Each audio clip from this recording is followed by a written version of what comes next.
პირველი არხი. წარმოგიდგენთ.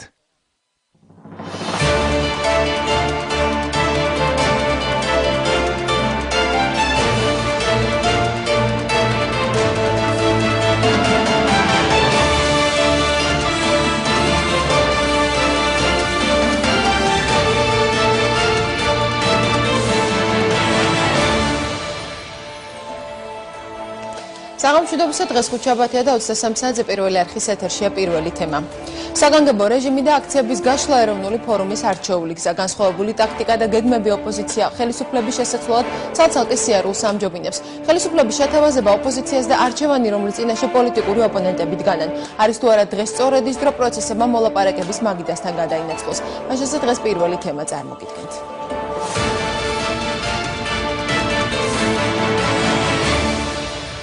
ოპოზიციის განსხვავებული ტაქტიკა და გეგმები. რა თემებზე და რომელი პოლიტიკური ჯგუფების მონაწილეობით შეიძლება შედგეს დიალოგი ხელისუფლებასთან.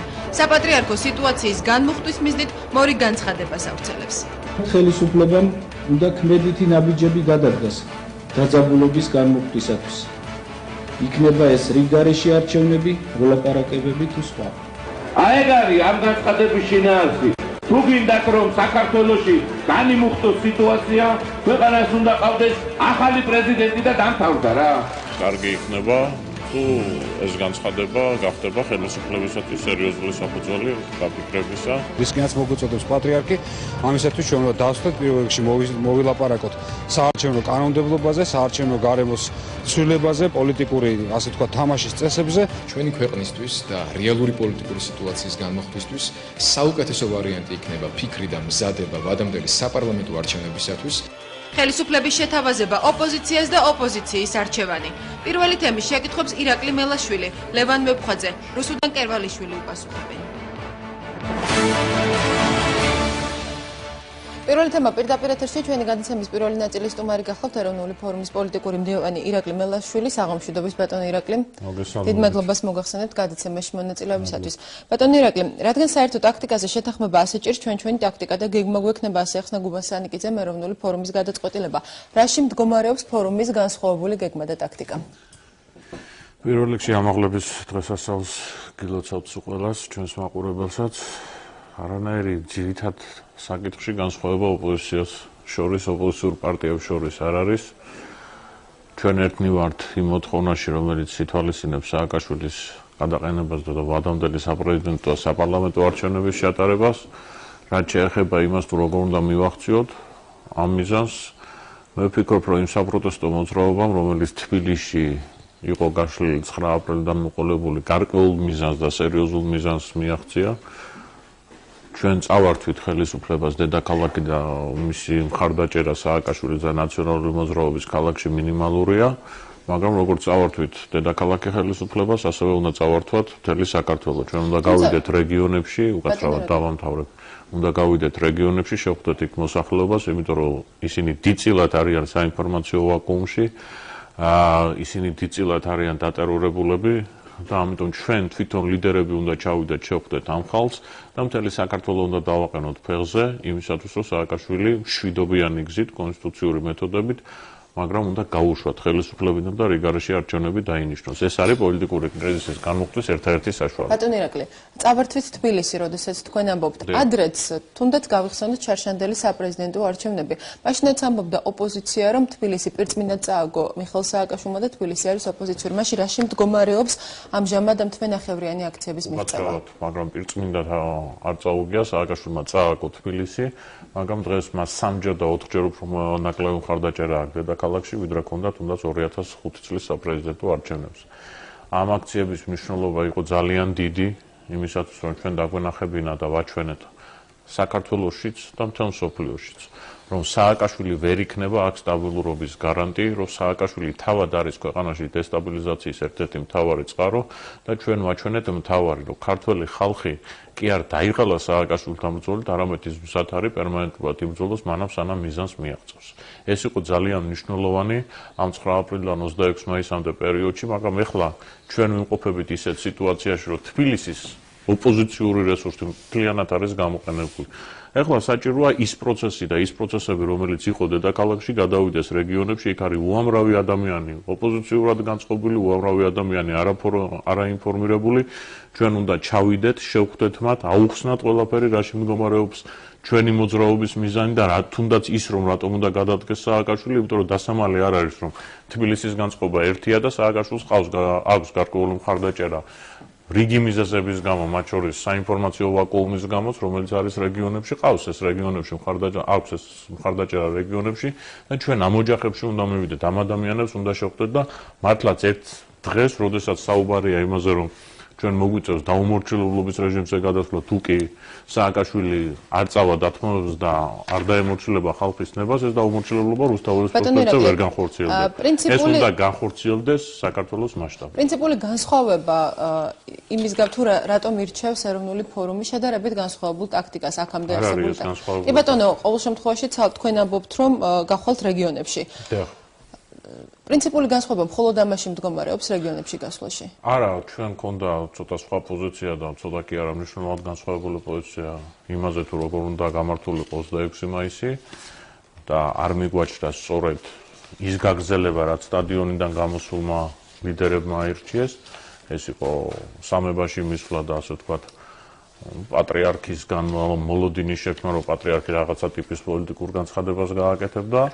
ჩვენთვის ეს იყო მიუღებელი ნაბიჯი, ეს იცის ძალიან კარგად. ვინ შექმნა ეს მოლოდინი ბატონო ირაკლი? ეს მოლოდინი შეიქმნა იმ საზოგადოებაში, ყოველ შემთხვევაში თქვენ თვითონ ნახეთ კადრები, სამებაში შეკრებილი მოსახლეობა და ის ადამიანები, ვინც იქ მივიდნენ, მაინც და მაინც კმაყოფილი არ იყვნენ. მე იქ არ ყოფილვარ და არ ვიცი ეს მოლოდინები ვინ შექმნა, მაგრამ ის სცენარი, რომელიც სცენარითაც განვითარდა მოვლენები, ჩვენ ეს სცენარი უთხარით დაახლოებით ასე წავიდოდა და ეს არ იყო სასურველი სცენარი ჩვენთვის, ჩვენ ამას ვაფიქსირებდით, რომ საპატრიარქო ვერ იქნება მხარი ამ კონფლიქტის. საქართველოს პატრიარქი არის სრულიად საქართველოს კათოლიკოს პატრიარქი. და ის ვერ იქნება ვერც ოპოზიციის და ვერც ხელისუფლების. ის არის სრულიად საქართველოს.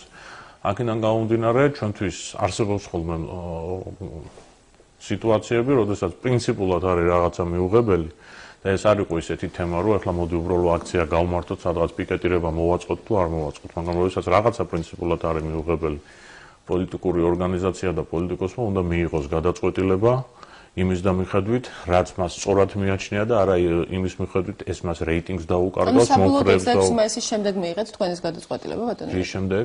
26 მაისის. გადაწყვეტილება მივიღეთ 24 მაისს.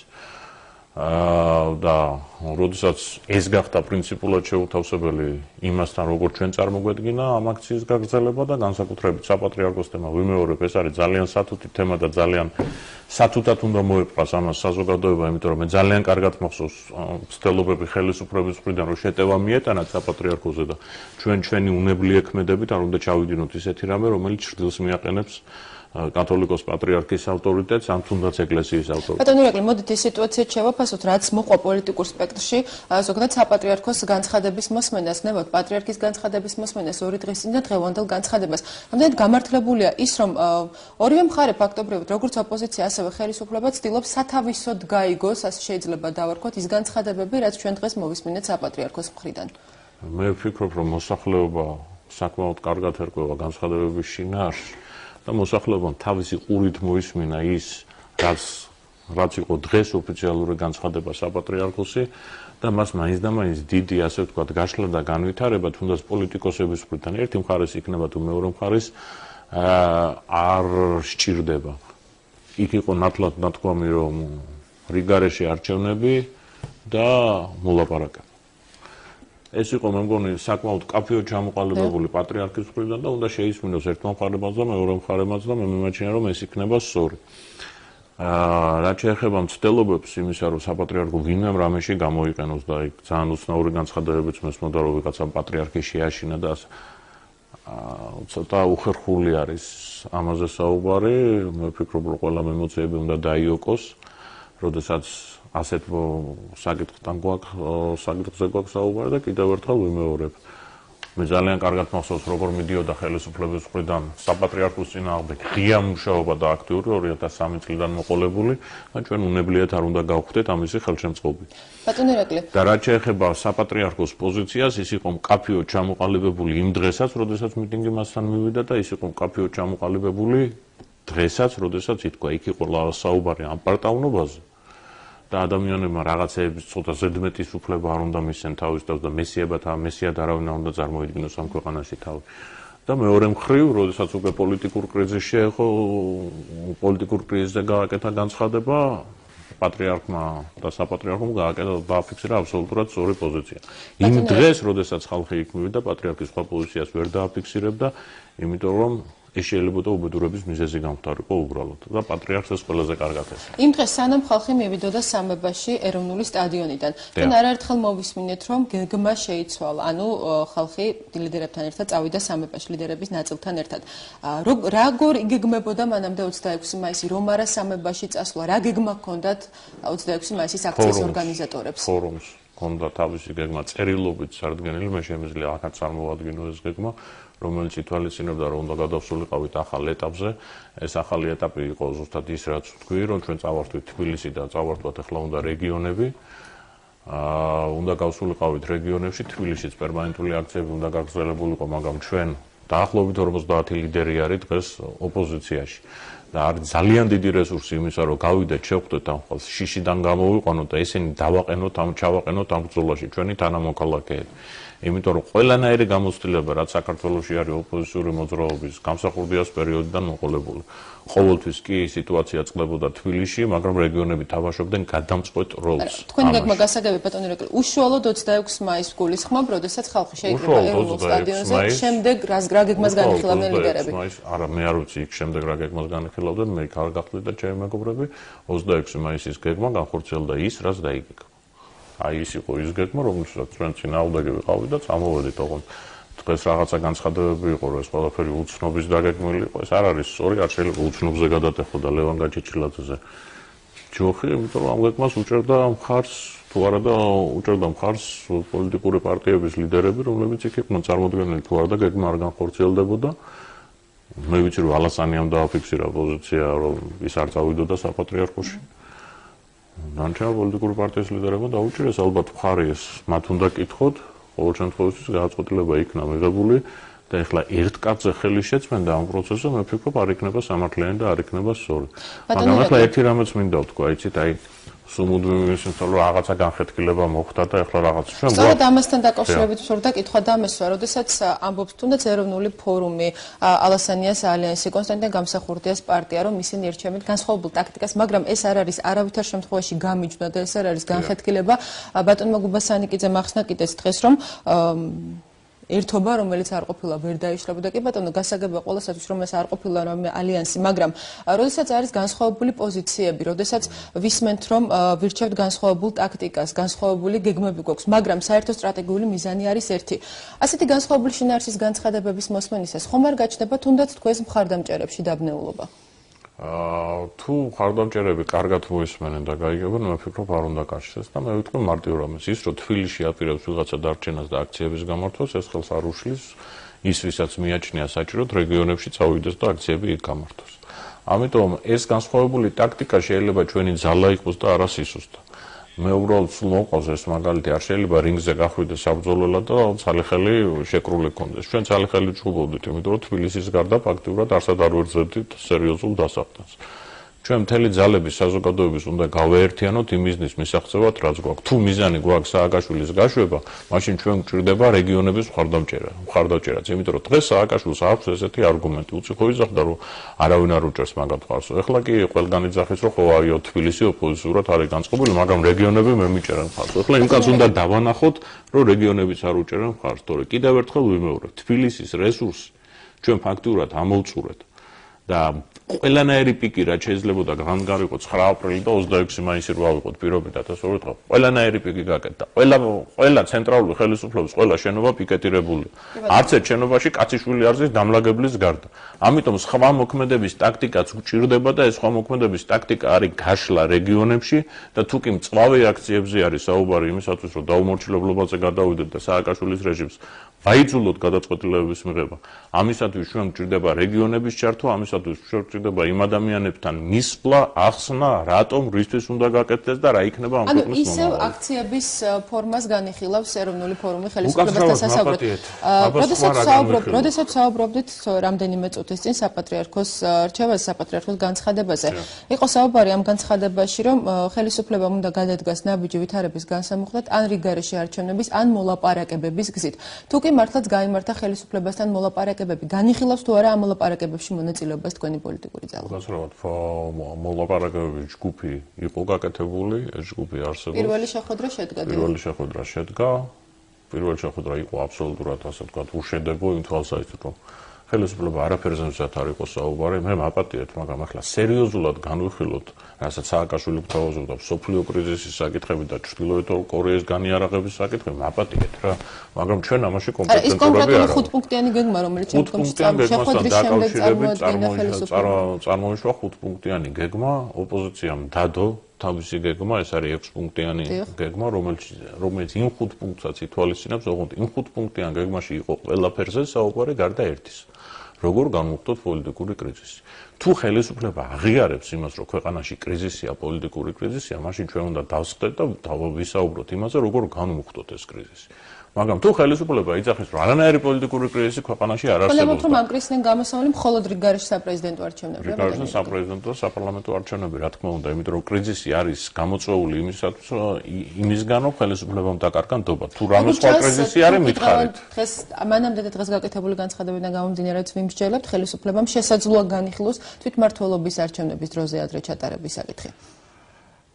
და თუ კი ძალიან არასერიოზული განცხადებები არის, მაპატიეთ. თქვენ გონიათ, რომ კრიზისი საქართველოში არის იმიტომ, რომ თბილისის საკრებულოს შემადგენლობა არ აკმაყოფილებს მოსახლეობას? ეს არ არის ჩემი პოზიცია. არა, მე მესმის. ეს არის ხელისუფლების განცხადება. მაგრამ მე რიტორიკულ კითხვას ვუყურებ. კრიზისი ქვეყანაში მაგით არის, რომ თბილისის საკრებულოს ან ბორჯომის რაიონის ან გურჯაანის საკრებულოს შემადგენლობა არ აკმაყოფილებს მოსახლეობას. იმ შემთხვევაში თუ კი ხელისუფლებამ ან მოლაპარაკებების პროცესში ან გნებავთ ხელისუფლებამ გადმოდგა ნაბიჯი და დანიშნა ვადამდელი საპარლამენტო არჩევნები.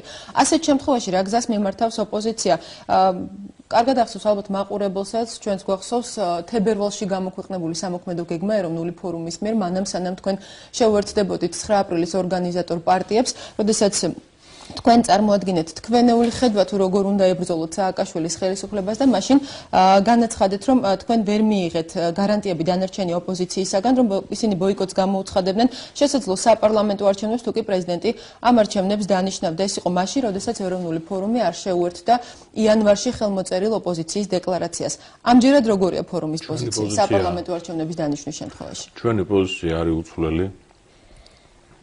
საპარლამენტო არჩევნებს ჩვენ განვიხილავთ როგორც ნაწილს პოლიტიკური მორეგულირებისა, ვითარების და არა როგორც მთლიან მოგვარებას პოლიტიკური კრიზისის. არ განუხტავდა ეს კრიზისი მეტნაკლებად ბატონო? მე ვიძახი, რომ განვიხილავთ როგორც ნაწილს მხოლოდ საპარლამენტო არჩევნების დანიშვნა. ჩვენ ვიძახით, რომ უნდა ჩატარდეს რიგგარეშე საპრეზიდენტო და საპარლამენტო არჩევნები. საპარლამენტო არჩევნები არის ნაწილი ამის. მარტო საპარლამენტო არჩევნების დანიშვნა იმ პირობებში, რა პირობებში დღეს ქვეყანა იმყოფება, იმ ტერორის პირობებში, რომელიც ადგილებზე არის, აი იმ მედია სივრცის პირობებში ბუდიში გიხდით, მაგრამ ესეა, რომელიც არის ქვეყანაში და თბილისის გარეთ საინფორმაციო ვაკუუმი არის სერიოზულად მოსახლეობაში. არანაირი აზრი არ არის. ჩვენი არხის მაუწყებლად თქვენი მოსმენა შეუძლია ძალიან ბევრი მაყურებელს. პატარა ფანჯარა, ხო? მოდი ახლა ესე ვთქვათ. ასეთ პირობებში არანაირი საპარლამენტო არჩევნების ჩატარებას. არანაირი აზრი არ აქვს, იმიტომ რომ მოხდება ის, რაც მოხდა 21 სექტემბერს, რაც გაგვიკეთეს 21 სექტემბერს. და მე ვფიქრობ, რომ ეს იქნება დიდი შეცდომა ოპოზიციის 21 მაისს უკაცრავად. მაგრამ თუ კი გაგრძელდა საარჩევნო კანონმდებლობის დახვეწაზე მუშაობა და თუ კი შედგა კონსტიტუციის როგორ უნდა იყოს საარჩევნო ადმინისტრაციების დაკომპლექტების წესი და ასე შემდეგ, ასეთ შემთხვევაში არ შეექმნება სათანადო გარემო იმისათვის, რომ არ დადგეს შედეგები. მე მესმის ხელისუფლებიდან დაუჯდეთ ვისაუბროთ საარჩევნო კომისიებზე და ასე შემდეგ, ასე შემდეგ. არის ნაბიჯები, რომლის გადადგმა ხელისუფლების უშუალო კომპეტენციაა. თარხნიშვილი დღეს იმ პოზზე კაცმა გააყალბა ხო არჩევნები, ახლა წავიკითხოთ რა წერია ყველა დასკვნაში რომელიც არის გაკეთებული და ყველა ვიცით ხო ჩემს ხელში გაიარა დაახლოებით გაყალბებულად როგორც ასეთი არჩევნები არ გამოცხადებულა ბატონო ირაკლი არჩევნები რომელზეც თითქოს 25% უბნებისა დაითვალა ძალიან ცუდად როდესაც პრეზიდენტს 3%-ით გამარჯვება მიღწეული ოფიციალურად ეს იმას ნიშნავს რომ არჩევნები სამართლიანი არ არის ჩემ ხელშია გავლილი მარტო დაახლოებით 500-მდე საუბნო საარჩევნო კომისიის ოქმი რომელიც გადაკეთებულია უბრალოდ სხვა ეგზემპლარი მაქვს მე სხვა ეგზემპლარი აქვს სხვა ეგზემპლარი იდო CSGO საიტზე აი ამ თარხნიშვილის გადაყენებას ოპოზიციასთან კონსულტაციები უნდა თუ ხელისუფლების პოლიტიკური ნება უნდა რომ კაცი რომელიც სიმბოლო არის არჩევნების გაყალბების საქართველოში ის კაცი გაუშვა ამას რა დიალოგის რეჟიმი უნდა ოპოზიციასა და ხელისუფლებას შორის იცი რაც გააკეთა ჩემზე კარგად იციან. თქვენზე კარგად იციან, საზოგადოებაზე კარგად იციან, იმიტომ რომ უშუალოდ იყვნენ ამ ხალხის შემოქმედები, ის უფრო ამ საქმის შემოქმედი, ის უბრალოდ აღსრულებელი იყო და გადააყენოს. თუ კრიზისის განმუხტვისაკენ, თუ ნდობის აღდგენაზე მელაპარაკებიან, ერთი ნაბიჯი გადადგან, რომელიც აჩვენებს, რომ ეს ხალხი მზად არის იმისათვის, რომ რეალური დიალოგი დაიწყოს. და ეხლა თავდაპირველად ოპოზიცია არჩევნების შემოთავაზება კიდევ ერთხელ ვიმეორებ. თუ ვინმეს გონია რომ ეს ხალხი არის ქუჩაში გამოსული, იმიტომ რომ თბილისის საკრებულოს შემადგენლობა არ აკმაყოფილებს, თუ მე ვფიქრობ რომ აპატიეთ, მაგრამ ცოტა ჭკუასთან ვერ არიან. თუნდაც ის საკითხი რომ ხელისუფლების მიერ შემოთავაზებული 5-პუნქტიანი გეგმა ფაქტობრივად ეხმიანება ოპოზიციის მიერ დადებულ 6-პუნქტიან გეგმას გარდა ერთი პუნქტისა, ეს თქვენ თავადაც აღნიშნავთ, არ ნიშნავს ეს რომ მეტნაკლებად დათმობებისთვის მზად არის ხელისუფლება. უკაცრავად. ხელისუფლების 5-პუნქტიანი გეგმით რო წავიდეთ შეიძლება ქვეყანაში პოლიტიკური კრიზისის განმუხტვის მექანიზმად არჩევნები ჩაერთოს 2013 წლამდე. 2013 წელს. ვიმუშაოთ კონსტიტუციაზე, საარჩევნო კანონმდებლობაზე. აქ არის მთავარ საკითხზე ხელისუფლებასა და ოპოზიციას შორის შეთანხმება, რაც უნდა შედგეს. ვართ თუ არის თუ არა პოლიტიკური კრიზისი და ხედავს თუ არა ხელისუფლება არჩევნებს ამ პოლიტიკური კრიზისის გამოსავლად. ეხლა თუ დამიწყებენ ლაპარაკს კიდევ იმაზე ადგილობრივი თვითმმართველობის არჩევნებზე, ხო? არ იქნება სერიოზული და არ დაждდება ოპოზიციას ალაპარაკოთ ამისთანა საკითხებზე. არა აქვს ამას აზრი. ამიტომ ის 5-პუნქტიანი გეგმა, იმ 5-პუნქტიან გეგმას და იმ საკითხებზე საუბარს აზრი აქვს ერთადერთ შემთხვევაში. თუ ხელისუფლება აღიაროს პოლიტიკურ კრიზისს ქვეყანაში და თუ ის არის ვადამდელი საპრეზიდენტო და საპარლამენტო არჩევნების საკითხი. ბატონო ირაკლი, დავბრუნდეთ ისევ თემას, რომლითაც დავიწყეთ საუბარი, ეროვნული ფორუმის ტაქტიკა, რომ ის გადის რეგიონებში და აცხადებს გადადის საგანგებო რეჟიმზე. ეს ტაქტიკა დანარჩენ ოპოზიციურ ძალებთან, სხვა ოპოზიციურ პარტიებთან თანამშრომლობას რა რეჟიმში ითვალისწინებს? ყველანაირში ჩვენ გვექნება ჩვენი წარმოდგენები, ჩვენ გეგმას დავდოთ, სად გავდივართ, როგორ გავდივართ. ჩვენ ვაპირებთ ფართო კონსულტაციას ჩვენს პარტნიორებთან, ვინც იქნება მზად, რომ მიიღოს მონაწილეობა, ჩვენ გავივლით კონსულტაციებს, ერთობლივად დავგეგმავთ. მე კიდევ ერთხელ ვიმეორებ. ის რომ რეგიონებში უნდა გავიდეთ, ეს ჩემთვის და ჩემ მეგობრებისთვის არის ერთმნიშვნელოვანი საკითხი, იმიტომ რომ ძალიან კარგად ვიცი, რომ თბილისში, განსაკუთრებით ზაფხულში ამ რაოდენობის ხალხის და მიტინგების შენარჩუნება იქნება ძალიან რთული, იმასაც დავაკვირდეთ მთელი თბილისი ივნისის მეორე ნახევრიდან გადის რაიონებში. ანუ ეს დამუხტული ხალხი მიდის იქ, ის ხდება შენი აგიტატორი, იმას უნდა მიყვნენ ლიდერები, რომელიც შეხვდება იქ ადგილობრივ მოსახლეობას. ყველაფერს აუხსნის, მოახდენს მათ ორგანიზებას, მისცემს ამას ყველაფერს ამ მოძრაობის ფორმას. კომიტეტების სახით იქნება ეს, სხვა სახით არა გვაქვს ჩვენ დაჩემებულო, მაინც და მაინც ეს კომიტეტები შევქმნათ, იმიტომ რომ ჩვენი იდეა, თუმცა იმუშავა ამ იდეა. იმუშავა და ეგერ იყო ის ფორუმის მცვლელობა 9 აპრილს და თბილისში მოვასწარეთ ამისი გაკეთება და რა ვიცი საყოველთაოდ ყველა ასე ამბობს რომ ის იყო ყველაზე დიდი კოლონა ხო რომელიც შემოვიდა და ეს იყო ნამუშევარი ამას უნდა მუშაობა აი როგორც ჩვენ ვიმუშავეთ 3 თვის განმავლობაში თბილისი კარდა ეზო დაიარეს ჩვენმა ლიდერებმა და შეხვდნენ მოსახლეობას ხო ისე უნდა გავაკეთოთ მთელი საქართველოს მასშტაბით ყოველ შემთხვევაში დიდ ცენტრებში ეს აუცილებლად უნდა გავაკეთოთ ბოლო შეკითხვა ხომ არ არის მოსალოდნელი ოპოზიციურ ფლანგზე ახალი ალიანსები და ახალი გაერთიანებები მედიაში ისევ გაჩნდა ვარაუდობ რომ შესაძლოა ახლო მომავალში ეროვნული ფორუმისა და ალასანიას გუნდის ალიანსი ვიხილოთ ეროვნულ ფორუმთან დაკავშირებით უკვე მე აღარ ვიცი მე რამდენი მოსაზრებას ვკითხულ. ჩვენ გვაქვს ძალიან მჭიდრო ურთიერთობები როგორც ალასანიასთან, ისევე ირაკლისთან, ისევე სხვა პოლიტიკურ ძალებთან. საქმე გამოაჩენს ყველაფერს. ალიანსები ვერ შეიქმნება ალიანსის გამო. გაერთიანებები ვერ გაკეთდება გაერთიანების გამო. ძალიან მჭიდრო თანხმედრა უნდა იყოს პოლიტიკური ბრძოლის მეთოდებში. ჩვენ უნდა გამოვიყენოთ ყველა გზა, ყველა საშუალება იმისა, რომ ეს ხელისუფლება დავამარცხოთ. მე კანონია რა თქმა უნდა და კონსტიტუციურ ფარგლებს გულისხმობ და ეს პროცესი გამოაჩენს მე შესაძლებლობას იმისა, რომ ვისთან იქნება უპრიანი ჩვენი გაერთიანება, ვისთან ერთად შეიძლება ასე ვთქვათ წარმოვიდგინოთ ჩვენი თავი, თუ მარტო წავა ფორუმი, ამაზე ჯერ სიმართლე გითხრათ, არ ვფიქრობთ და ადრეა, იმიტომ რომ არის ძალიან კონკრეტული ამოცანა თუ ჩვენ მიზანს ვერ მივახცეთ, არანაირ ალიანსებს გარწმუნებთ, არანაირ პოლიტიკურ პარტიებს აზრი არ ექნება ამ ქვეყანაში, იმიტომ რომ ეს კაცი როგორც აგრძელებს თავის მოღვაწეობას, არა პატარა სფეროსაც და პატარა ადგილსაც არ დატოვებს იმისათვის, რომ ქვეყანაში ნორმალური ოპოზიციური ნიშა არსებობს. დიდი მადლობა, ძალიან დიდი მადლობა გადაცემაში მონაწილეობისათვის. ირაკლი მელაშვილი გახდა ჩვენი სტუდიის სტუმარი. დაგველოდოთ პირველი თემა პირდაპირ ეთერში რამდენიმე წუთში დაბრუნდება.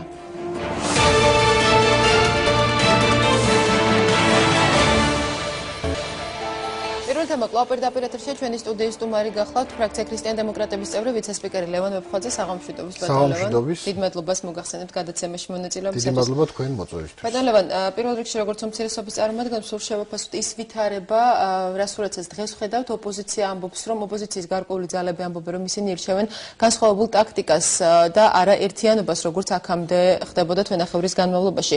ეს სურათი რამდენად ზრდის შანსებს, რომ რეალურად შედგეს დიალოგი? გააჩნია ჩვენ რამდენად მზაობა იქნება, რამდენად დაანახებს და мотиваცია გაუჩენს ხელისუფლებას ამ ადამიანებს, ამ ჯგუფებს, პოლიტიკურ ჯგუფებს იმისათვის, რომ დაიწყოს კონკრეტული საუბარი კონკრეტულ თემებზე. როგორც ჩანს, ის შეთავაზება, რომელიც ხელისუფლებამ წამოაყენა, ეს 5-პუნქტიანი შეთავაზება არ აკმაყოფილებს, მათ შორის მეც გეტყვი რომ ჩვენც არ გვაკმაყოფილებს ეს 5-პუნქტიანი შეთავაზება, არ გვაკმაყოფილებს იმდენად, რამდენადაც ეს არის აუცილებელი პირობა, მაგრამ არასაკმარისი იმისათვის, რომ სიტუაცია განიმუხტოს. აუცილებელია ის, რომ პროცესი ამ 5 პუნქტის შესაბამისად დაიწყოს და ეს უნდა დაწყებულიყო გაცილებით ადრე, თუმცა არასაკმარისი პირობა არის იმდენად, რამდენადაც კონკრეტული ადამიანები არიან ძალიან რთულ სიტუაციაში, იმიტომ რომ მათ თამასა იმ ხელაზე აწიეს თავის დროზე, მე გულისხმობ 9 აპრილამდე და 9 აპრილის მერე.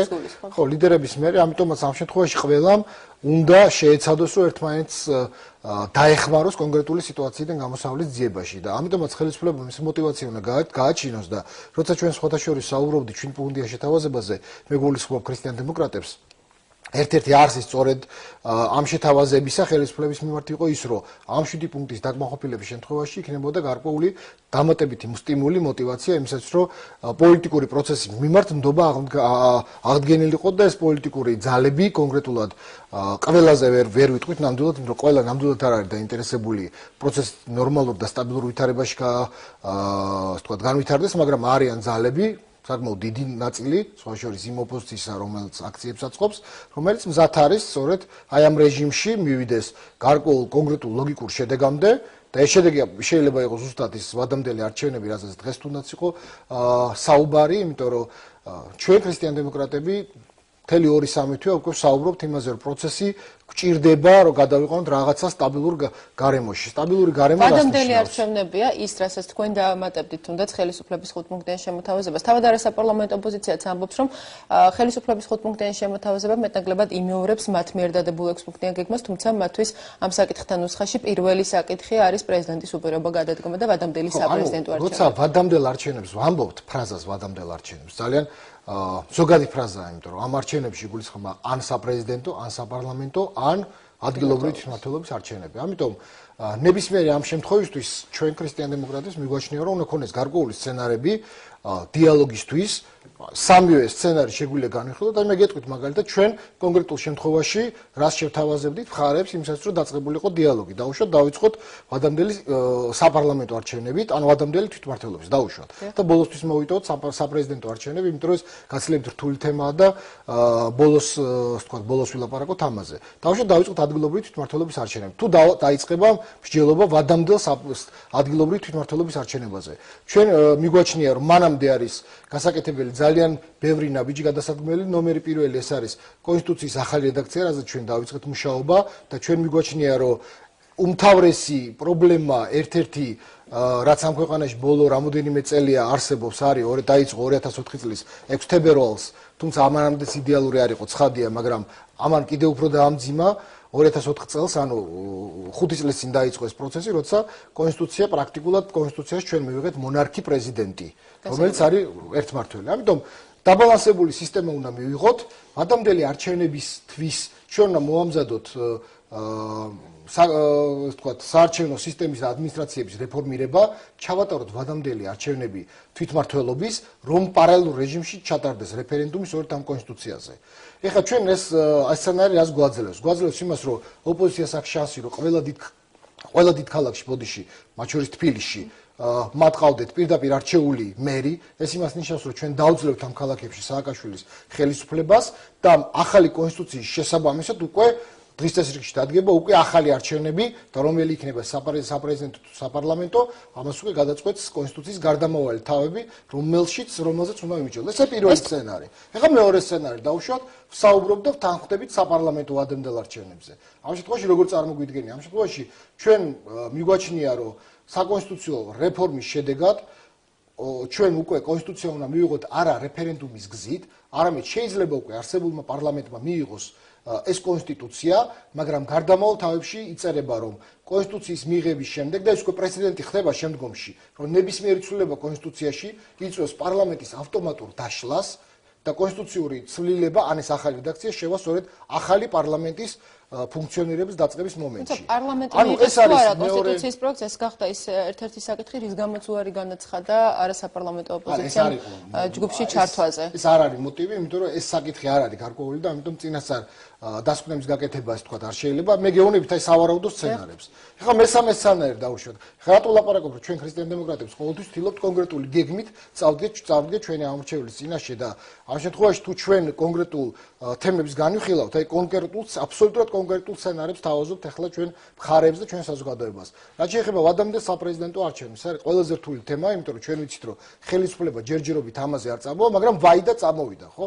ამ შემთხვევაში ჩვენ გვჭირდება ისეთი ტიპის საკონსტიტუციო მოდელი, რომ ახალი პრეზიდენტი, ვინც არ უნდა იყოს არჩეული, არ უნდა იყოს იმის ფუფუნება და ცთუნება, რომ მივიღოთ ახალი სააკაშვილი, თორემ ჩვენც ახლა იმ ოპოზიციის იმ ნაწილში, რომელიც აქციებს ატარებს, ძალიან კარგად ხედავთ, რომ არის რამოდენიმე ესეთი 1-2 ესეთი ადამიანი, რომლის გაპრეზიდენტების შემთხვევაში ნამდვილად ვერ მივიღებთ უკეთეს შედეგს და პირიქით შეიძლება მივიღოთ შევარნაძის და სააკაშვილის აი ეს ნეპოტისტურ რაღაც კორუფციული რაღაცა იმის სიმბიოზი. შედეგად ამიტომ ეს ჩვენ უნდა ავარიდოთ სწორედ იმით, რომ მაქსიმალურად დააბალანსოთ ხშტოები იმისაც, რომ სწორედ ეს რომ ერთმა პოლიტიკურმა გუნდმა, რაც ჩვენ მივიღეთ, რომ 5-6 კანცმა ჩაიგდო მთელი ძალაუფლება ხელში და მართავს ყველაფერს, ეს უნდა გამოირიცხოს ამ ქვეყანაში. მაგრამ როგორც ჩანს, როგორც ხელისუფლების წარმომადგენლების მხრიდან გაკეთებული განცხადებებიდან ჩანს, ხელისუფლება საერთოდ არ განიხილავდა და არც განიხილავს ვადამდელი საპრეზიდენტო არჩევნების ჩატარებას. ერთადერთი რაზეც შეიძლება ხელისუფლების წარმომადგენლები, მე ისევ მათ განცხადებებს დავეყნობი და ათანხმდნენ, ეს არის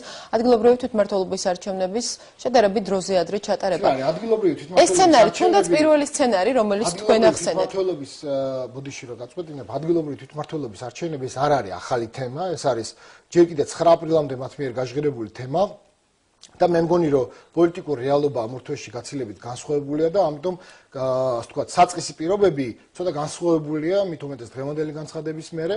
ცხადია რომ ჩვენ რო არ შევეხო ამ თემას არ შემიძლია ნამდვილად პატრიარქის განცხადება დღევანდელი და ქადაგება რომელიც ორი დღის წინ პატრიარქმა წარმოთქვა მისმა უწმინდესობამ სამების ტაძარში ჩვენ კონტექსტში უნდა განვიხილოთ.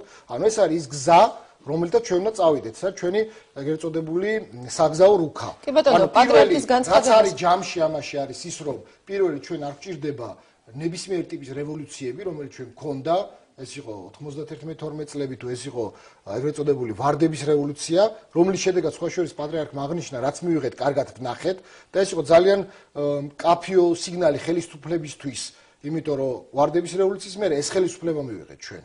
და ამ შემთხვევაში ნეგატიურ კონტექსტში შეფასება სამწუხაროდ ბატონო, ორი დღის განმავლობაში გავხდით მომსწრენი იმისა, რომ უწმინდესის ქადაგება საპატრიარქოში დღეს გაკეთებულ განცხადებას მოყვა პოლიტიკური ძალების მხრიდან განსხვავებული ინტერპრეტაცია და სასურველი შედეგი და მოყვება, იმიტომ რომ არსებობს ეს ეგრეთ წოდებული განწყობის თეორია ფსიქოლოგიაში, რომელიც მიხედვითაც ადამიანი ისე აღიქვამს საგანს, როგორც მას სურს რომ დაინახოს და შესაბამისად ეს არ არის, თქვა ადამიანები ვარ და სუბიექტურები ვართ. უბრალოდ ამ შემთხვევაში როცა ჩვენ საუბრობთ ქრისტიან დემოკრატები, სწორედ საუბრობთ ვსაუბრობთ მაქსიმალურად ზომიერ გზაზე და ჩვენ მიგვაჩნია რომ როდესაც სხვა შორის პატრიარქის განცხადების ქადაგების შეფასებები იყო ძალიან ცუდი ნიშანი დავინახე პირადად ის რომ ადამიანთა გარკვეულ ჯგუფს ვინც არ უნდა იყოს გაუჩნდა ცდუნება სურვილი იმისა რომ საპატრიარქო ეკლესია ჩაერთოს საერო საქმეების გადაწყვეტაში ეს არის ყველაზე არასერიოზული ყველაზე არასწორი მიდგომა იმიტომ რომ დავამთავრებ ბოდიში რომ გაწყვეტინებ ვისი უწმინდესობის მოღვაწეობის მთელი არსი მდგომარეობს იმაში რომ ეკლესია და სახელმწიფო უნდა იყვნენ ურთიერთდამოუკიდებლები იმიტომ რომ ეკლესია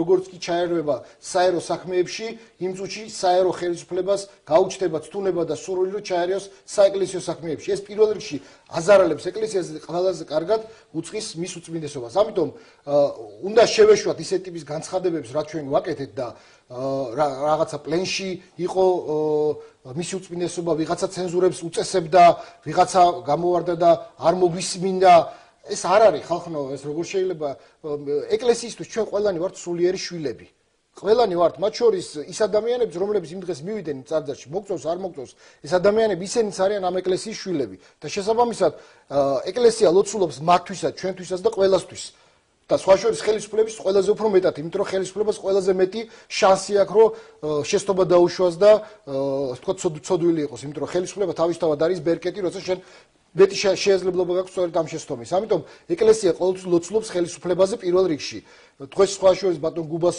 უსმენდი სანიკიძეს და ძალიან სწორედ ამბობდა ბრძანებდა ის რომ გიგაბოკერიაზე უფრო მეტი უნდა ილოცოს ეკლესიამ ვიდრე დაუშვათ სხვაზე ვინც ხელისუფლებაში არ არის ან არ ყოფილა ამიტომ ყველამ უნდა თავი შევიკავოთ მსგავსი არასერიოზულობისგან ავანტიურისგან პირველ რიგში იმიტომ რომ მცდელობა ეკლესიის ჩართვისა ეს პირველ რიგში დააზარალებს ეკლესიას და ის ყველამ კარგად უნდა იცოდეს არ შეიძლება ჩემი პოლიტიკური ამბიციის გამო ეკლესიას მივაყენოთ ჩვენ ჭრილი ზიანი და ამ შემდეგ. დღევანდელ განცხადებაში საპატრიარქოს დღევანდელ განცხადებაში იყო ხელისუფლებისადმი რჩევა, ასე ვთქვათ, რომ ხელისუფლებამ უნდა გადადგას ქმედითი ნაბიჯები ვითარების განსამუხტავად და ან რიგარეში არჩევნების ან მოლაპარაკებების გზით. როგორ ფიქრობთ, როგორი შეიძლება იყოს ხელისუფლების არჩევანი? მოლაპარაკებები მიგვიყვანს თუ არა ისეთ შედეგამდე, რომ ვითარება მეტნაკლებად განიმუხტოს? ცირა არის ამ შემთხვევაში მე დაუბრუნდები ისევ ქადაგებას მისი უწმინდესობა ბრძანებდა ეს რამეს რომ ჩვენ მოგვემძლავრა ყველას ეს ეგრეთ წოდებული კატეგორიული აზროვნება იმპერატიული აზროვნება ეს არის დამახასიათებელი აი რაღაცა ექსტრემალურ სიტუაციაში არსებული საზოგადოების ესე პირველი ნიშანია როცა ჩვენ განსხვავებულ აზრს ვერ ვიტანთ და არ შეგვიძლია დავსხდეთ და რაღაცა თემაზე დავილაპარაკოთ ერთმანეთის მოსმენა თუ ჩვენ ვერ შევძელით, ჩვენ ჩიხიდან ვერასდროს ვერ გამოვალთ.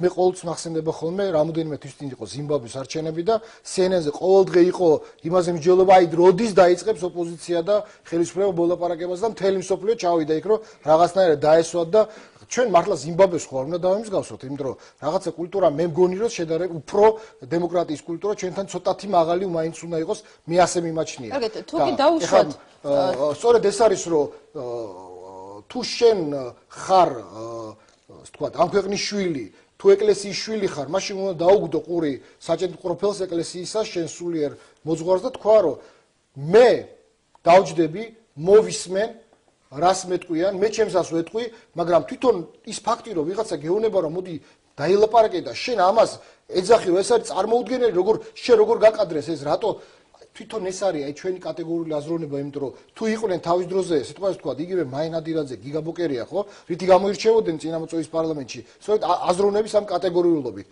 ნელ-ნელა ხედავთ რომ ზოგიერთი პოლიტიკოსი მათ შორის ოპოზიციიდან ნელ-ნელა ტრანსფორმირდება და ვიღებთ ახალ მაინადირაძეს ახალ გიგაბოკერიას რომელიც ამბობს რომ მე ვარ ჭეშმარიტება ამის უფლების ხმის უფლება არავის არ აქვს არც მე არც მას და არც არავის მაგრამ ოპოზიციის ზოგიერთი ლიდერი თქვენს მიერ მოყვანილი მაგალითისგან განსხვავებით ამბობს რომ შესაძლოა ხელისუფლებასთან მოლაპარაკებაზე წასვლა შესაძლოა ხელისუფლებასთან დიალოგი ხომ არ გავხდებით მომსწრენი იმისა ხომ არ იკვეთება ასეთი სურათი რომ შესაძლოა მოხდეს ერთგვარი კლასიფიკაცია გებავთ ერთგვარი დაყოფა ოპოზიციისა ნაწილი რომელიც წავა დიალოგზე და ნაწილი რომელიც შეიძლება დარჩეს ისევ ქუჩის აქციების და ისევ რადიკალური განცხადებების ეს დაყოფა უკვე თავის დროზე მოხდა, იმიტომ რომ ჩვენ საპარლამენტო ოპოზიციას თქვათ, ამ შემთხვევაში ამჟამად მოქმედ არასაპარლამენტო ოპოზიციას გულისხმობთ. იცით რა არის სურვილი მე რასაც პირდაპირ კონტაქტებში მე გაგიფხელთ ახლა გვარების დასახელების გარეშე პირად კონტაქტებში რასაც ვატყობ ნაწილს ეს სურვილი აქვს და მე რამდენადაც ვიცი ეს კონტაქტები არსებობს ოღონდ არაფორმალურად მათ შორის ხელისუფლებასთან სხვათა შორის არსებობს ეს კონტაქტები არის რაღაცა რეჟიმში საუბარი თუმცა ამისი ზოგიერთს არ ყოფნის ამის სიმამაცე რომ ეს ღიად თქვას რომ მე ამას გავაკეთებ კი კულუარულად ამას ამბობს რომ მე ამაზე მზათა ვარ იმიტომ რომ ლოგიკა პოლიტიკური პროცესის მოითხოვს რომ ცირა რადიკალიზმი ძალიან ცუდია არ ვარგა და ამიტომ მოდი რა რადიკალიზმის ტყვეობაში ნუ აღმოჩნდები მე გეუბნებით იმ ადამიანებს ლაპარაკს რომლებიც დღეს თუნდაც აქციაზე დგანან ხო და მოდი წავიდეთ წინ წავიდეთ და იმიტომ რომ ეს რადიკალიზმი არის რაღაც ჩაკეტილი წრე რომელიდანაც ჩვენ ქართველებმა ვერ გამოვაღწიეთ ვერასდროს იმიტომ რომ ეს რადიკალიზმის თვითონ სინდრომის შექმნა ბატონმა სააკაშვილმა ქვეყანაში. ის იყო პირველი სუპერრადიკალი და ეგეთად დარჩა ხელისუფლებაში. მაგრამ დღეს როდესაც არის საკმაოდ დაძაბული ვითარება პოლიტიკურ ოპონენტებს შორის, რამდენად არის შანსი რომ ამ მოჯადებული წრიდან როგორც თქვენ უწოდებ გამოვიდეთ? ამას ჭირდება ასე ვთქვათ სიმამაცე სითამამე საკუთარი შეეძლებლობის რომ გამოხვიდე და თქვა, იმიტომ რომ ერთი არის რომ შენ ხარ გარკვეულწილად მძევალი იმ განწყობებისა რომელიც მიტინგზე არის იმ ადამიანებში რომელიც მიტინგებს დადიან მაგრამ გაცილებით ძლიერია ის პოლიტიკოსი რომელიც ამ ადამიანებს დაარწმუნებს რომელი გზაა სწორი მიუხედავად იმისა შეიძლება ამ ადამიანებმა ქუჩაში ვინც დგას ვერ გაიგონ ან ვერ გაუგონ კონკრეტულ ლიდერს ამ გადაწყვეტილება რატო მაგრამ ეს მოკლევადიანი იმედგაცრუება შეიძლება გრძელვადიან პერსპექტივაში ყველა დარწმუნდება რომ ეს გზა იმისა რომ შევძლოთ უნარი კონდეს ერთმანეთს დაველაპარაკოთ და რაღაცა გამოსავალი ერთად ვეძიოთ, იმიტომ სხვა რა შანსია. გვაქვს აქეთ ხელისუფლება, გვაქვს აქეთ, ვთქვათ, ეს განწყობის ტყვეობაში მყოფი ოპოზიციის ნაწილი. აი რა შანსია? გამოსავალი რა არის? გამოსავალი არის ის, რომ აი ამ ესკალაციის და დაჯახების შედეგად, რომელიც შეიძლება აი დღევანდელი საღამო არის ტიპიური მაგალითი იმისა, რომ ესეთი პატარ-პატარა ინციდენტები რაში შეიძლება ხვალდაზე გადაიზარდოს. ეს პატარ-პატარა დაჯახებების შედეგად მაღალი ალბათობით შეიძლება ვივარაუდოთ რომ მივიღოთ ჩამოყალიბებული დიქტატურა მიხეილ სააკაშვილის სათავეში ან მეორეს მხრივ მივიღოთ ძალიან აგრესიულად ძალადობით მოსული ახალი რეჟიმი რომელიც შეიძლება სააკაშვილს შეეჯიბროს იმ ძალადობაში რაც სააკაშვილმა ამ 4 წლის განმავლობაში დათესა ქვეყანაში. ამიტომ ძალადობაში კი შევეჯიბრებით ერთმანეთს შევაჯიბროთ ვაჟკაცობაში იმით რომ ჩვენ მოვახერხოთ და დავსხდეთ და დაველაპარაკოთ. ძალიან დიდი მადლობა. მადლობას მოგახსენებთ გადაცემაში მონაწილეობისათვის. ლევან მეფხვაძე გახდა ჩვენი სტუდიის სტუმარი. დაგვივლოდეთ პირველი თემა პირდაპირ ეთერში რამდენიმე წუთში დაბრუნდება.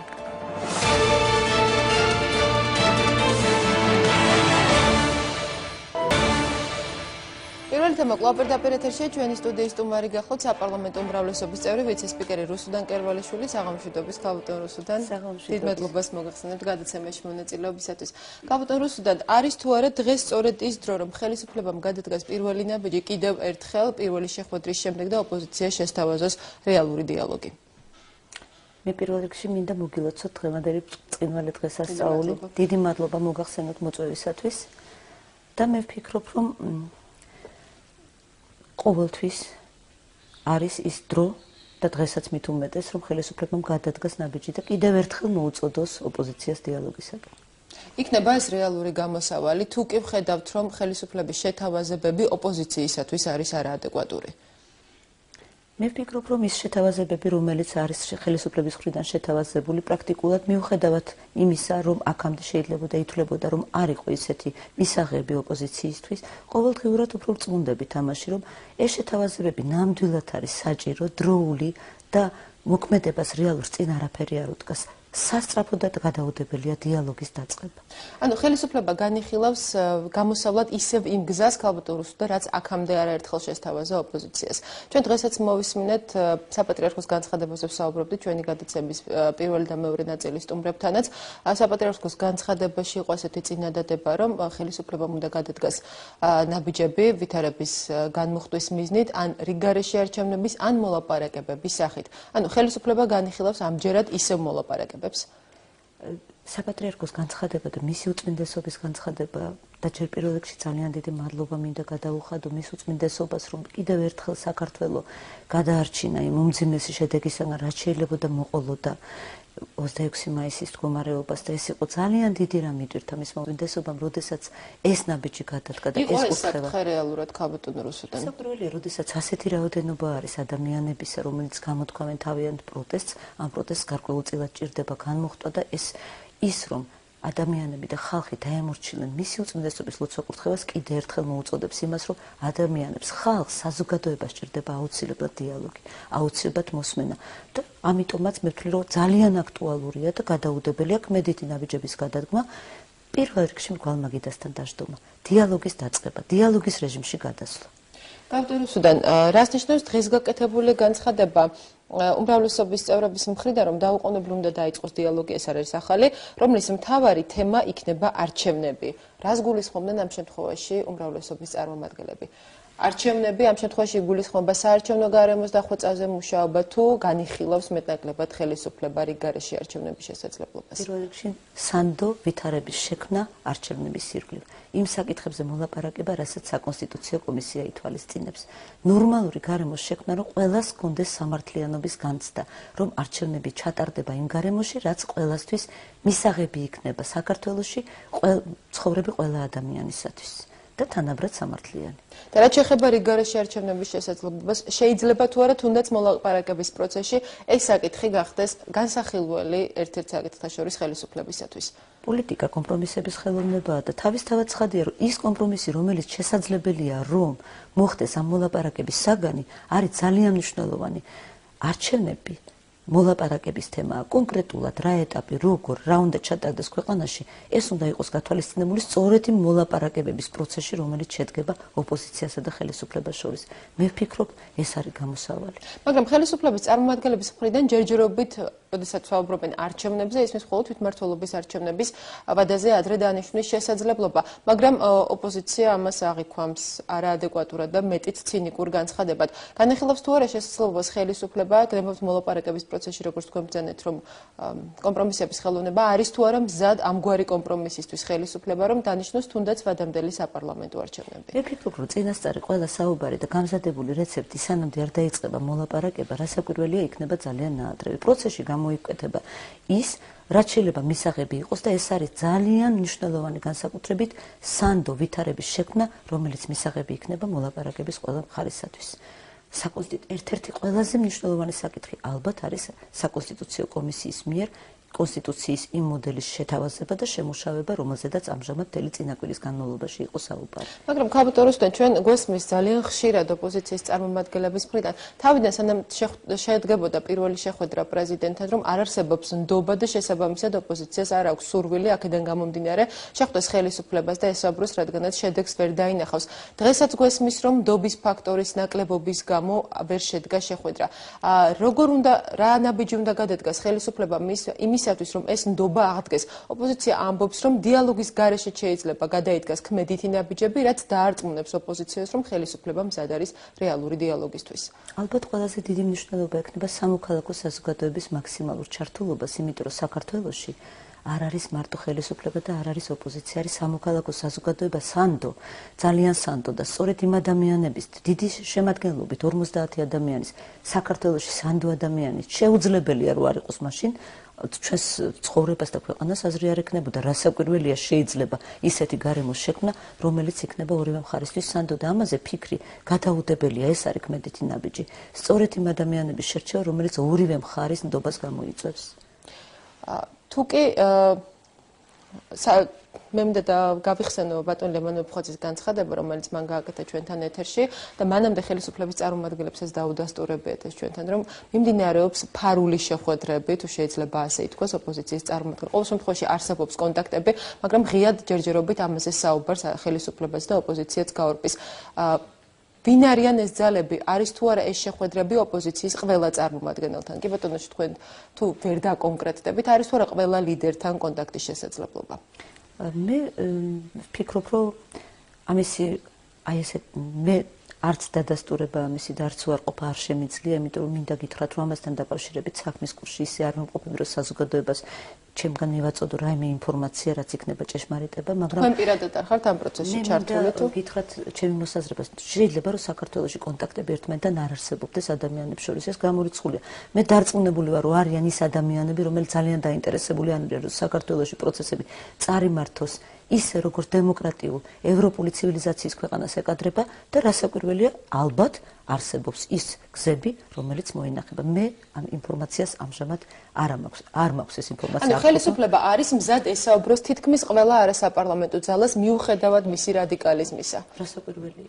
ეს არის სწორედ რომ რადიკალიზმი საქართველოს ძალიან ბევრჯერ 20 წლის მანძილზე ბევრი უნახავს რადიკალიზმს საქართველოსთვის არაფერი სიკეთე არ მოუტანია და სწორედ ეს არის პატრიარქის კურთხევა და ჩვენ თუ ყველანი ვითვალისწინებთ ამას, ეს არის სწორედ ის გზა, რომელიც აუცილებლად უნდა იყოს ჩვენი ქვეყნის წინაშე დასმული. ეს არის გზა ერთმანეთთან დიალოგის, მოლაპარაკების და რადიკალიზაციის და მიუხედავად. რადიკალიზმს აქვს თავისი არსებობა, რადგანაც არსებობს რადიკალიზმი, მასადამე ამას ჭირდება იმპოზიციაზე გადაყვანა, რომელიც მისაღები იქნება ქვეყანას. ხალხდოროსდა როგორ უყურებს ხელისუფლება იმ სურათს, რასაც დღეს ხედავთ ოპოზიციაში, ოპოზიციის ზოგიერთი წარმომადგენელი, ზოგიერთი ლიდერი ამბობს, რომ ისინი ირჩევენ ამჯერად განსხვავებულ ტაქტიკას, თუმცა მათი მიზანი ხელისუფლების შეცვლა რჩება იგივე. რამდენად ცვლის ვითარებას ეს სურათი, ზრდის თუ არა მეტნაკლებად დიალოგის შანსებს?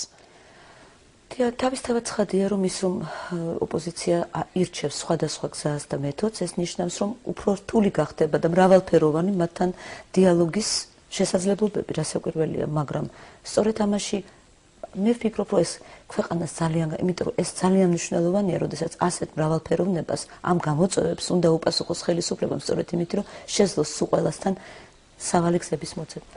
კავტოროსთან ხედავს თუ არა ხელისუფლება თავის პასუხისმგებლობას, საკმაოდ დიდ როლს, საკმაოდ დიდ პასუხისმგებლობას იმაში, რომ ვითარება ამ ხნის განმავლობაში არის უცვლელი, ქუჩებში ისევ მიმდინარეობს საპროტესტო აქციები და მეტიც ვითარება და დაპირისპირება ხელისუფლებასა და არასაპარლამენტო ოპოზიციას და მათ მხარდამჭერებს შორის კიდევ უფრო გამწვავდა, ვიდრე ეს იყო 9 აპრილამდე და 9 აპრილს. ვერ დავარქმევდი გამწვავებას კიდევ უფრო, იმიტომ რომ მე მიმაჩნია, რომ ჩვენი საზოგადოება ძალიან ბევრად უფრო უკეთეს მდგომარეობაშია, ვიდრე ეს იყო 90-იან წლებში, იმიტომ რომ ჩვენ ეტყობა იმ წასიმწარებ ძალიან ბევრი რამ გვასწავლა და გვადგინა და ამიტომ ეხლა ბევრად მეტი არის იმისი სურვილი, რომ თუნდაც ის მაგალითი, რაც აღლუმის არ ჩატარება, ეს ნიშნავს დათმობაზე წასვლას, ეს ნიშნავს იმის სურვილს, რომ არ იყოს ისეთი დაძაბულობა, როგორიც არის და რადგანაც ჩვენ დღეს ვსაუბრობთ კიდევ დიალოგზე და გრძელდება ამაზე საუბარი, რადგანაც მრავალი ძალიან ბევრი ადამიანი, რომელიც მისული იყო სამების ტაძარში, დამორჩილდნენ პატრიარქის კურთხევას და წავიდნენ იქიდან დაიშალა მიტინგი, ეს იმას ნიშნავს, რომ ადამიანებს უნდათ ეძებენ გზას. თუმცა მიტინგი არ დაშლა, პირიქით საკმაოდ გამწვავდა ვითარება რუსთაველის გამზირზე პარლამენტის შენობასთან და როგორც შემდგომში ლიდერებმა ახსნეს, სწორედ მათი გონივრული გადაწყვეტილების, ეს არის მათი განცხადება, შედეგი იყო ის, რომ მათ წაიყვანეს ხალხის ნაწილი რკინიგზის სადგურისაკენ და ამით შეძლეს ვითარების განმუხტვა. ვერ ვარყოფთ იმას, რომ თავად მხარდამჭერებში და თავად აქციის მონაწილეებში საპროტესტო მუხტი არის ძალიან მაღალი და რადიკალიზმიც არის ძალიან მაღალი. ხელისუფლება, რომელიც რჩება მხოლოდ შეთავაზებების დონეზე, ვისაუბროთ და განმაგრძობთ დიალოგი. ასეთი პოზიცია ხელისუფლებისა რამდენად განმუხტავს ვითარებას კაპიტან რუსთან? ხელისუფლება არის იმისთვის ხელისუფლება, რომ ხალხის იმ ნაწილის სწორედ განწყობები გაითვალისწინოს, რომელიც არის განსაკუთრებულად ცივ მდგომარეობაში, რომელსაც აქვს ძალიან დიდი პროტესტი და ამ ადამიანებს ჭირდებათ კონკრეტულად პასუხი და მე მაინც მინდა გითხრათ, რომ მიუხედავად იმისა, რაც დღეს საქართველოში ხდება, ეს არის გზა დემოკრატიისკენ, ეს არის გზა ევროპისკენ, იმიტომ რომ ჩვენ ძალიან კარგად ვნახეთ, როდესაც ფეხბურთის თამაშის შემდეგ გუშინ როგორი ნამდვილად საოცარი აგრესია იყო ხალხში, მაგრამ მათ გამოამჟღავნეს ეს სრულიად განსხვავებულად ვინმე საქართველოს. საქართველოში მე მიმაჩნია, რომ ეს პროცესები, რომელიც მიდის, დაგვიფაროს ღმერთმა ყველა ინციდენტისაგან, ნამდვილად მიდის იქით, რომ მიუხედავად ყველაფრისა, საფუძველი არსებობს, რომ მოლაპარაკება შედგეს. თუმცა ალბათ ის, რომ შვიდად მიმდინარეობს პროცესები, არის რასაკვირველია იმ თითოეული ადამიანის შეგნებას დამოკიდებული, რომელიც დგას დღეს ქუჩაში. მაგრამ საკმაოდ გახშირდა ინციდენტები კაპიტან რუსუდან, მე ამაზეც მინდა გთხოვოთ კომენტარი, დღესაც რამდენიმე საათის წინ საკმაოდ დაიძაბა ვითარება რუსთაველის გამზირზე. ამ წვრილმან პროვოკაციებში, როგორც ამას ოპოზიცია უწოდებს, ოპოზიციის ლიდერები ადანაშაულებენ ხელისუფლებას. რატომ ხდება მსგავსი ინციდენტები და რა ზომებს მიმართავს ხელისუფლება, გნებად სამართალდამცავი სტრუქტურები იმისათვის, რომ მსგავსი შემთხვევები არ მოხდეს. 9 აპრილიდან დღემდე ძალიან ბევრჯერ მოგვისმენია ოპოზიციის ლიდერების მხრიდან, რომ უამრავი ადამიანი სცემეს, უამრავი ადამიანი დაშავდა, ძალიან გახშირდა ეს ინციდენტები და ხელისუფლება სამართალდამცავი ორგანოები არაფერს აკეთებენ იმისათვის, რომ ეს შემთხვევები გამოიწვიონ. პასუხისგებლობა, რომელიც ამჟამად არის ყველა ჩვენგანზე, რომელიც მონაწილეობს ამ პროცესებში, ჩვენ ამას ვერავინ ვერ გავექცევით, ამიტომ ძალიან სასწრაფოა სანამდე არ გამწვავებულა მდგომარეობა და სანამდე ადამიანებს შორის მართლა არ დაძაბულა ურთიერთობა ისე, რომ აი ამდენი ხანი, როგორც ხალხმა შესძლო მშვიდად თავისი პროტესტი გამოეხატა, რომ არ გადავიდეს რაიმე სხვა ვითარებაში, გადაუდებელია დასხდომა, მოლაპარაკებების დაწყება. ნებისმიერი წინასწარ დაუგეგმავი და წინასწარ დაუთქმელი ვითარებიდან აუცილებელია და გადაუდებელი, იმიტომ რომ უბრალოდ იცით ხალხი ვერ გაიგებს, რამდენი ხანი შეიძლება, რომ მათ კონდეთ აი ესეთი ვითარება. თვითონ მე მაგალითად დიდი იმედი მაქვს, რომ ყოველივე იმის შემდეგ, რაც დღეს მოვისმინეთ ჩვენ საპატრიარქოდან განცხადება, აუცილებლად გადაუდებლად კმედითი ნაბიჯები დაიწყება. და ეს კმედითი ნაბიჯები, ანუ თავად ხელისუფლება თუ არის მზად, რომ ამ კმედითი ნაბიჯების ერთ-ერთ პუნქტში შედიოდეს უპირობო მოლაპარაკებები და არა მოლაპარაკებები იმ ინიციატივებზე და იმ შეთავაზებებზე დაყრდნობით, რომელიც წამოაყენა ხელისუფლებამ. მოლაპარაკების დაწყება თავისთავად ცხადია, რომ იქნება უპირობო. მოლაპარაკებას დაწყება უნდა. და იმ შემთხვევაში თუ კი წავიდა მოლაპარაკებები სხვადასხვა საკითხზე, კი ბატონო გეთანხმებით და ამას ოპოზიციაც აღიარებს, რომ შეთავაზებები, რომელიც წამოაყენა ხელისუფლებამ 5 პუნქტიანი შეთავაზებები არის უდავოდ მნიშვნელოვანი, მაგრამ ამ საკითხებზე საუბარი რამდენად განმუხტავს ვითარებას, რამდენად ჩააცხრობს იმ მუხტს, რა მუხტმაც უამრავი ადამიანი გამოიყვანა ქუჩაში. მუხტი ერთბაშად ჩაცხრობა პრაქტიკულად თითქმის შეუძლებელია. ეს არის პროცესები არის ძალიან დემოკრატიული, პროცესებს ჭირდება დრო, ყველაფერს ჭირდება მოთმინება, მაქსიმალური მოთმინება და მაქსიმალური შეგნება იმისა, რომ ჩვენ ერთად ვაშენებთ ჩვენი მომავლის ქვეყანას, ჩვენ საქართველოს და ჩვენ გვიყურებს არა მარტო ის ხალხი, რომელიც საქართველოში ამჟამად ცხოვრობს, არამედ ჩვენი თანამემამულეები, რომელიც გასული არიან ქვეყნიდან, გაფაციცებით შესქერიან ტელევიზორებს, ვისაც როგორი საშუალება აქვს და კომუნიკაციის საშუალება აქვს და ფიქრობენ, იქნებ ეხლა მაინც საქართველოში ქართველებმა ჩვენი ბედი გარეთ გასულებისა გადაწყვიტონ ისე, როგორც ჩვენს ქვეყანას და ჩვენს მომავალს ეკადრება. მე ძალიან დიდი იმედი მაქვს ამის პირადად. და კაპიტანოსთან მე ამ წუთებში შემატყობინეს რომ რუსთაველის გამზირზე მეტნაკლებად ვითარება შედარებით განმუხტულია, თუმცა ამ წუთებში გავრცელდა შინაგან საქმეთა სამინისტროს განცხადება, რომ პოლიციელი, რომელიც მიმდინარე პროცესებს იღებდა ვიდეოკამერით, მას თავს დაესხნენ, რასაც შემდეგ მოყვა შეტაკება პოლიციის თანამშრომლებსა და მომიტინგეებს შორის. შედეგად ცივი იარაღით დაჭრილია 5 პოლიციელი, დაშავებულები, დაჟარალებულები არიან მომიტინგეთა შორის.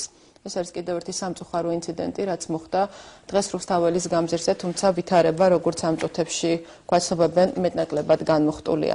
იმედი ვიქონიოთ, რომ გამოსავალი მოიძებნება ძალიან მალე და აღარ ვიქნებით მომწრენი იმისა, რომ ძალიან მწვავე დაპირისპირების შედეგად შეიძლება დაშავდნენ ადამიანები. ძალიან დიდი მადლობა გადაცემაში მონაწილეობისათვის. რუსლან კერვალიშვილი საპარლამენტო უმრავლესობის წევრი გახდა ჩვენი გადაცემის სტუმარი. კიდევ ერთხელ დიდ მადლობას მოგახსენებთ. დიდი მადლობა. ჩვენი გადაცემა დღეს ამით დასრულებულია. პირველი თემა მომდევნო კვირამდე, კერძოდ სამშაბათამდე გემშვიდობებთ. დიდი მადლობა ყურადღებისათვის. მომავალ შეხვედრამდე.